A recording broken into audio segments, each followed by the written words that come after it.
Tonight is part of a worldwide global fundraiser for the Peter Buckley Hill Free Fringe. There are many free shows that go on at the festival. There's another one run by another dude who Peter hates. That's how comedy works. People start stuff, then other people copy them, and then they fight for ages, right? Okay? We do our shows for the PBH Free Fringe, and the global fundraiser starts tomorrow around the world. London, I think I saw Stuttgart mentioned, somewhere else. It was a big press release, I didn't read it. I don't know if you bothered either. But the point of the free show thing that we've been doing here, that Eurydice was a part of at the Highland, the Comedy Festival, is we let everybody in for free, and then we ask you to put money in the bucket and pay what you think the show is worth at the end of the show. This is a fundraiser that goes towards the PBH Free Fringe. What they do over there is make it affordable for artists to do the Edinburgh Fringe Festival. You can easily go into $20,000 of Australian money's debt, right, by doing that festival. We get to do it for much cheaper because of the fundraising that goes on in London and at the Bloomsbury Theatre over the years.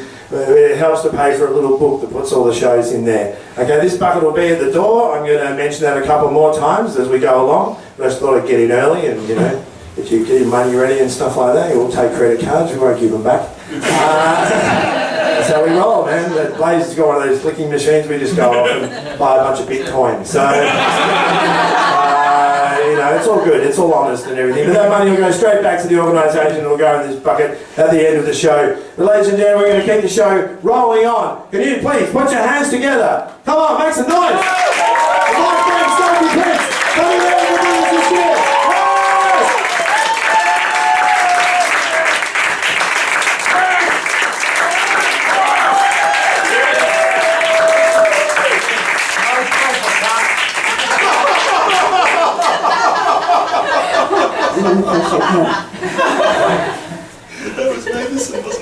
Karen said just get up here and do rope, so I was just going to get up here and do an ordinary set, but nobody claps me that much ordinarily.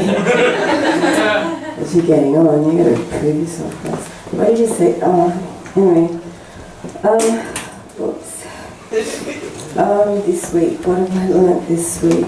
I'm going to do rope. What does rope mean here? Rope. If you do rope, you're doing stuff that you know. Weird.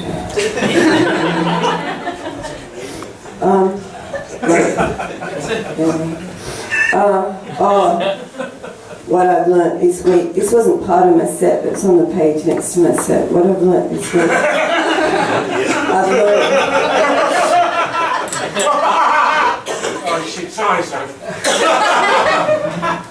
I've learnt that meth kind of makes Ritland feel like nothing.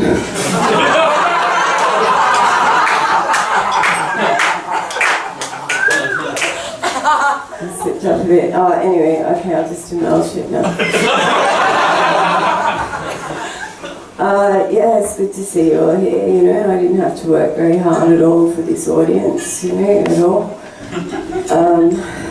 Normally I have to flyer to get people to come and watch me, I have to stand around and say, come and watch me, It's demoralising, it sucks, It kind of reminds me of having sex with someone who's on antidepressants.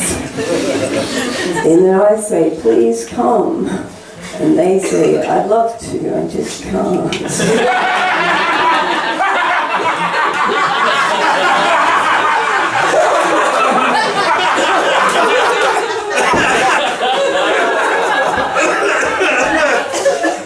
And said, going to the vault and think of like your early stuff. I didn't start comedy till I was 40.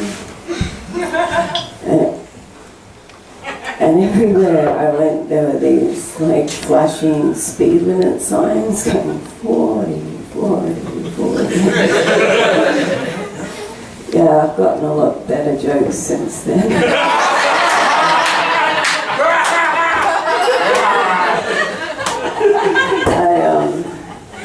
Recently locked myself out of my house. You finally think you've got it together and you go and do something dopey like that. So I text my housemates about it and they didn't reply. And I felt really hurt. You know, I felt really disappointed. I just thought they cared about me more than that. And then I checked my sent box later, and I'd written, I'd licked myself out.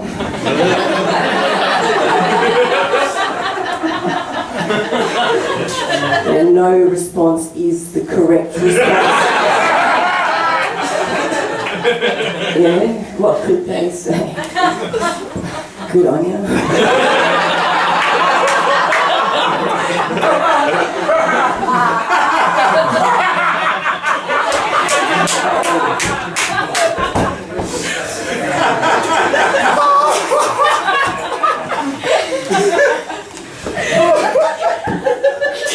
These are all standards and they never get that much of a good. So I'm just going to remind myself not to get too cocky. But thanks. I went to a market, I went to a seafood market, and there was this stall and it had a sign on it that said healthy fish. All of me wanted to go up to the guy and say, these fish are dead.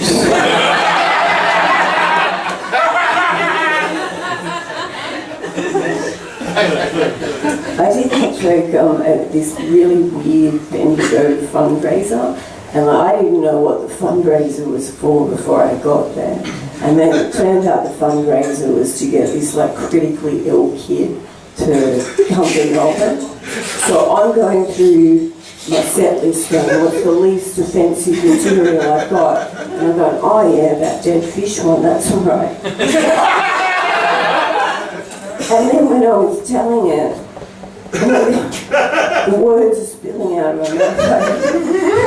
Because there's a tagline to that that says, dead, that's the worst health you can be.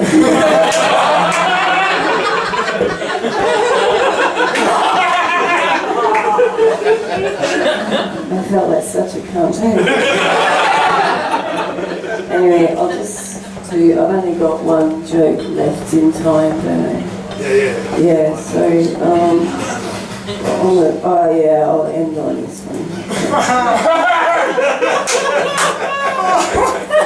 I got surrounded by Met Police on my way here, and actually that's not true, some fucking idiot ran up the back of me. Anyway, doesn't matter, that really happened, but anyway. For the sake of the story, I got surrounded by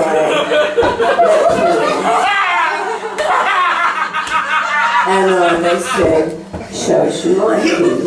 I showed them my Mikey, and then they handed it back and they said, oh, I'm sorry, but this Mikey hasn't been validated. So I thought, yeah, very good Mikey. Everybody likes you. It's gonna be okay.